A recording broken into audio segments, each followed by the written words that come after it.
কি কি মাটি সংগ্রহ করেছো? পলি মাটি, কালো মাটি, লাল মাটি, লাল মাটি, কালো মাটি, পলি মাটি, লাল মাটি, পর্বতের মাটি। আচ্ছা, এগুলো কোথাকার মাটি? বহুদিন পর ছেলেদেরকে আউটিংয়ে নিয়ে গিয়ে আজ খুবই মজা করলাম। আজকের আলোচ্য বিষয় হচ্ছে মাটি, আর সেই কারণেই মাটির পাঠ্য বিষয়ের পাশাপাশি তাদের বাস্তব জ্ঞান দেওয়ার জন্য আজকে আমরা বেরিয়ে পড়েছি মাটি সংগ্রহ করতে। তারা বিভিন্ন স্যাম্পল কালেক্ট করবে এবং সেগুলো কী কী মাটি সেগুলো লিপিবদ্ধ করবে তাদের খাতাতে।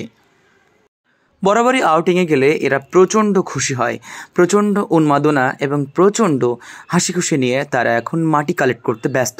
যদিও এখানে আমরা 2-3 রকমের বেশি মাটি পেতে পারি না, কারণ পার্বত্য এলাকার মাটি এবং ল্যাটেরাইট মাটি এখানে নেই। আজকের দিনটি স্মরণীয় করে রাখার জন্য তারা যে মাটি কালেক্ট করেছে তার ছোট্ট একটা স্যাম্পল স্বরূপ একটি স্মৃতি লিপিবদ্ধ করলাম আমার খাতাতে। কতটা ফুর্তিলা এবং কতটা উৎসাহ উদ্দীপনা থাকলে এমন ক্লাস ভালো লাগে। আমারও বেশ ভালো লাগে।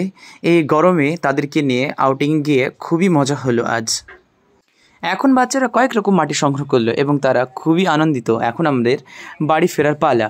এখন এই মুহূর্তে তারা লাইন দিয়ে দাঁড়িয়ে রয়েছে সুন্দর সুশৃঙ্খলাবদ্ধভাবে, এবং তারা কি কি কালেক্ট করলো তো চলুন একটু দেখে নেওয়া যাক। আজকে মাটি সংগ্রহ হলো।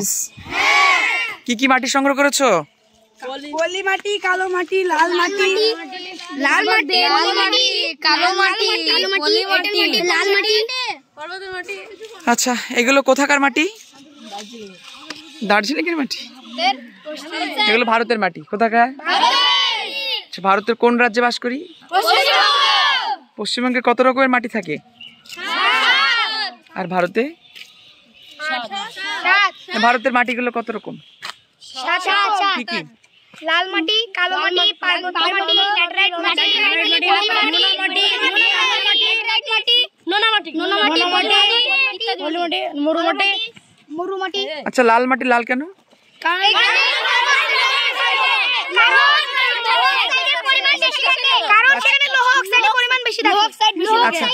কালো মাটির অপর নাম কি?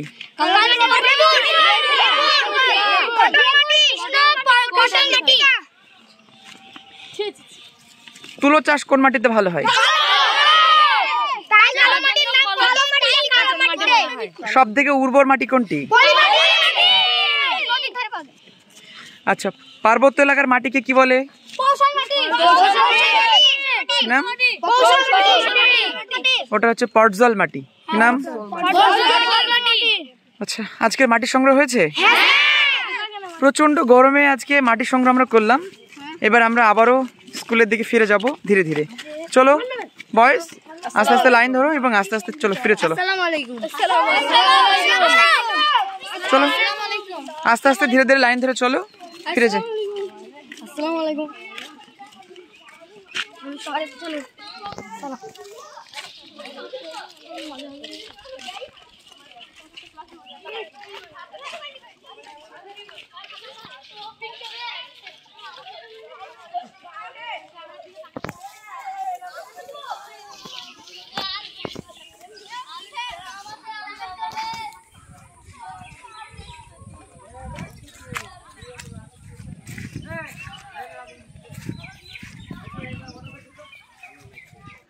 অত্যন্ত উন্মাদনা এবং কঠিন স্পিরিট নিয়ে আমরা আজকে মাটি কালেক্ট করলাম বেশ কতগুলো।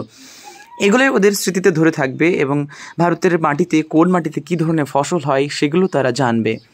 এভাবে আজকের ছোট্ট একটি ক্লাস সমাপ্ত হলো এবং ধীরে ধীরে তারা আবারও সুশৃঙ্খল সারিবদ্ধ হয়ে আস্তে আস্তে আবারও স্কুল প্রাঙ্গণের দিকে রওনা দিচ্ছে।